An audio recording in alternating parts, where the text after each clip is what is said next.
In this video, I interviewed our FBA roadmap students, Tom and Thomas, two brothers who are scaling up online arbitrage and wholesale. They've done around 150K revenue their past 30 days, and they only started last year. So I think it'll be super valuable for you to hear their story, how they grew fast, etc. on that. So let's get right into it. And if you are interested in checking out our FBA roadmap program, it's going to be linked down below. There's 12 plus hours of content, weekly Zoom calls, several software discounts, as well as a private Discord that you can ask any questions and anything like that. So if you want the full step-by-step roadmap, check that out. Let's get right into it. Tom and Thomas, thanks for joining me. Thank you for having us, man. This is sick. It's a pleasure. It's a pleasure. Absolutely. And basically, I'm just seeing all the good stuff you guys have been posting on Twitter, in the Discord as well. It's like these guys are growing quick. So we got to figure out, okay, why, and help the people watching this grow their own Amazon operations as well. So what really, you want to give a little background, how you got into all this stuff, basically? Yeah. So let me start. I was reselling in college, actually. So I was going to Goodwill. I was into like the vintage clothing, if you know anything about that. So like there's like 80s, 90s clothing, and I was flipping that on eBay, Depop, and like going to fleas and in person, just doing pop-ups, right? And then I just saw your ad organically through Instagram, and I was like, this makes sense. I'm already doing like kind of like online sales. So I was like, I was talking to my brother about it. I was like, dude, let's just do this, because I was about to graduate. I didn't really want to do like a 9-to-5 kind of thing. So I was like, dude, let's just try to make this work. And then, now we bought your course, and now here we are, like almost a year later.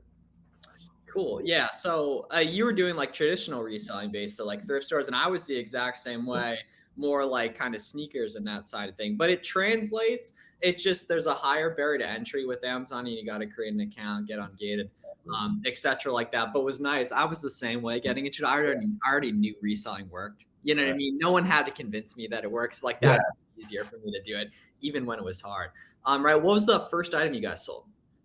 You want to? Yeah, it was like a cooler bag from Walmart. It was profitable, but it eventually tanked, as that goes. And that was retail or online? Online, yeah. Oh, so you guys started with OA, yeah. We only did one RA thing. Dude, yeah, I was kind of the same way. I did a little bit of outlets to start, but I've always kind of been OA as well. Though I think people watching, more people should do RA, just because you can like learn a little bit quicker. You can get stuff in hand same day. You can get feedback a little quicker on your purchases and everything. And then you so you guys have been doing Amazon for about a year, right? Yeah, we bought your roadmap May 30th. So since then, pretty much, I think June 16th, 17th, or it was like our first sale. So cool. Okay, and then you kind of want to walk us through the different like kind of inflection points of when stuff started to work a little better. Then I figured this out, it worked a little better, that kind of thing. Yeah, I mean, we did a ton of reverse sourcing when we started off. Basically followed your methods. Watching, I just binged your YouTube videos, all the podcasts as we first started, and we were definitely struggling in the beginning, finding stuff that made that worked. First month was like 1,000 in revenue. Second month was 7K. It was like 6K, like 6-7K, but you guys mentioned in like the Discord that back to school season was going to be hot, and backpacks ripped. So like third month, we went from like 7K our second month to like 64 our third month, and it was like primarily FBM at that point. Yeah. I love that. I was gonna bring that up because Thomas, I think it's your pinned tweet is like, yeah, bro, a stack of FBM labels, and I've never been afraid to do that either. Some people have this like crazy misconception that's like not a good thing to do. It's a fantastic thing to do. I think we did FBM for like 8 months straight. We barely started doing OA to prep like in January, so we did almost 8 months of just straight FBM, dude, and it helps a lot to like learn the business and stuff. Sure. And did you have any issues getting buy box on stuff FBM?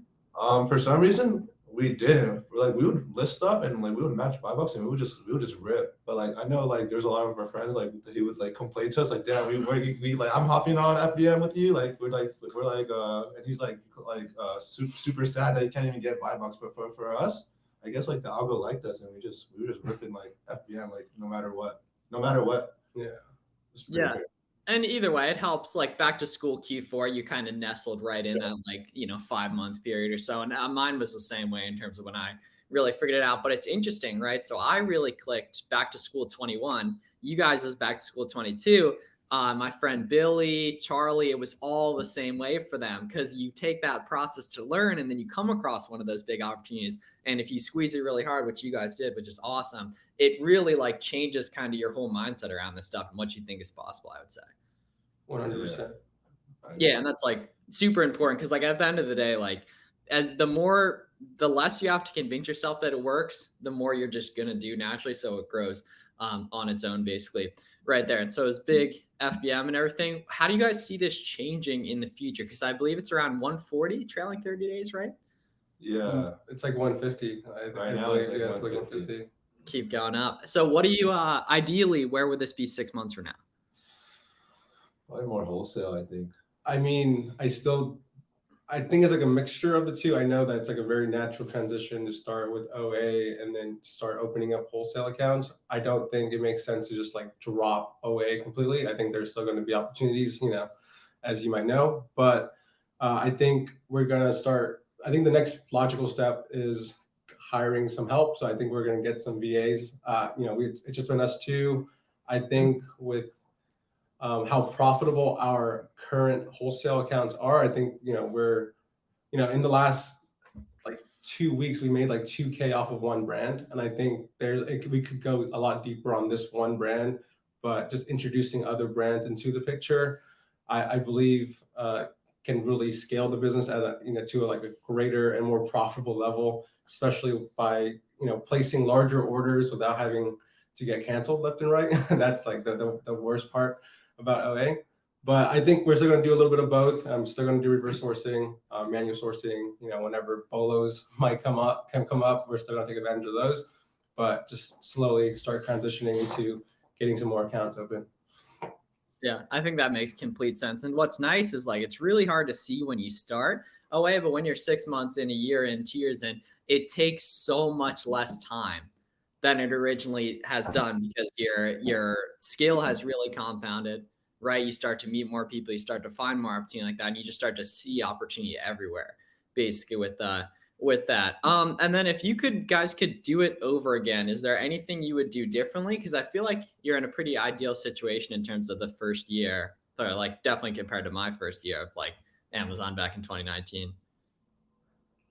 I don't think so. I think flipping your cash super quickly doing FBM was the way to go. I think you mentioned on a podcast you did 300K before you started, doing a lot of FBA. We pretty much did 420 last year in the 6 months, and that was 95% FBM. So I don't think I would change that, but I guess maybe introducing a prep center sooner would probably be our only recommendation. It got taxing, it's high. If you're doing a lot of volume, it's definitely, he was going to the post office every day, making packages every day kind of thing. 100 every day. It's a beautiful thing. That's what dreams are made of, though. That's what it took to now be able to work less on OA and be able to do the wholesale stuff, to be able to get the prep center involved and everything. I see you guys. Are those boxes? Yeah, behind you. I can tell you got some in the back as well. Cups, you know what I mean? Some cups.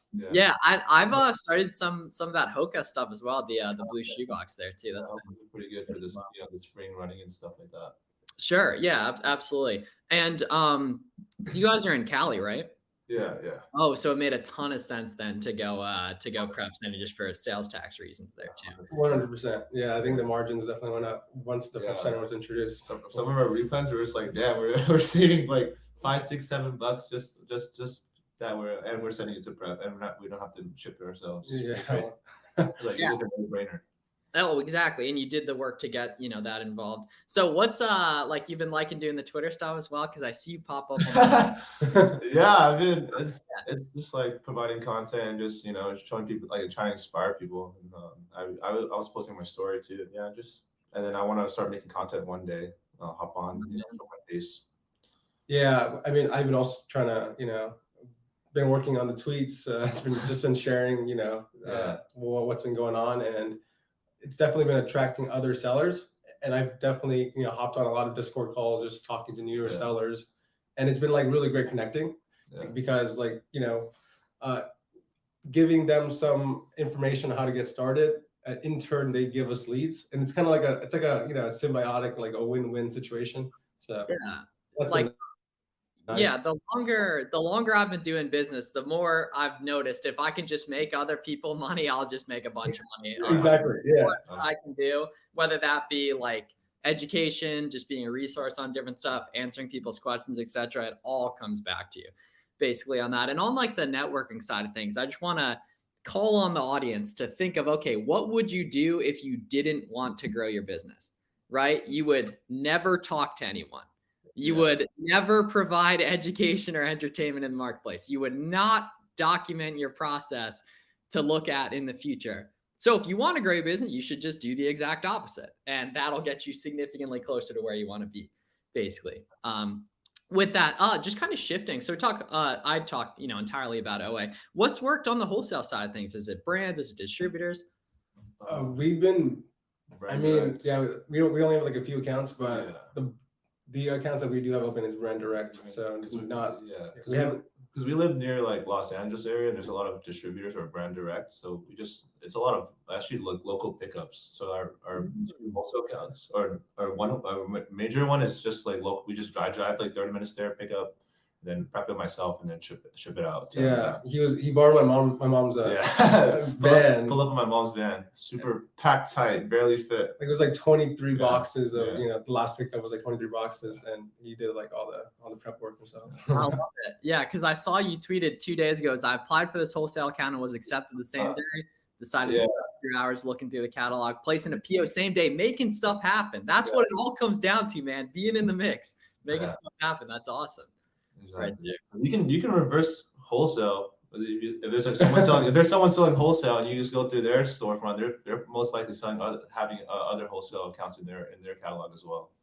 Yeah, that's what I like about the reverse sourcing side of things, because like there's really no secrets at the end of the day. Just like, are you doing it long enough to see different deals happen? Are you in the mix enough to see different deals happen, right? So if it's on the wholesale side of things, you find a product that you know is wholesale, looking at who's selling that, pretty good chance are you in wholesale as well. It's the same exact thing for online arbitrage, right? If you're seeing the same products in storefronts over and over again, you know that it's not like those products are clearly profitable. You just need to get better at finding deals, which is an entire, process in and of itself, basically with that and everything. And so where can people find you on socials?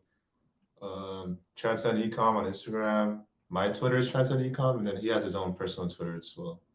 It's Tom TRVN. So it's like Tom Tran, but then the A is flipped. Yeah, Tom TFBA has a nice ring to it as well, I would say. Yeah, and TranscendEcom's fire as well. So everyone, go follow them. I didn't even know you had Instagram, so I got to follow you on Instagram as well. You gotta do a Buy Box Bandits episode. I'm totally down. That's like my dream, bro. So all right. A couple of tweets got me here. I appreciate you hitting me up, bro. No, you do all this good work. We think we can definitely help people with this kind of stuff and everything, because they see from me that it's possible. I see from you guys that it's possible, and we're no different than anyone watching. We've just taken a little bit more action for a longer time, basically. For sure. Sweet. That'd be sick. That'd be awesome. I've watched every episode. I've watched every episode. While sourcing, while making packages. Cool. All right. Thanks for watching, everyone. Go follow these guys on socials, and I'll see you guys in the next one. All right. Thanks, Miles. Appreciate it. Thanks, guys.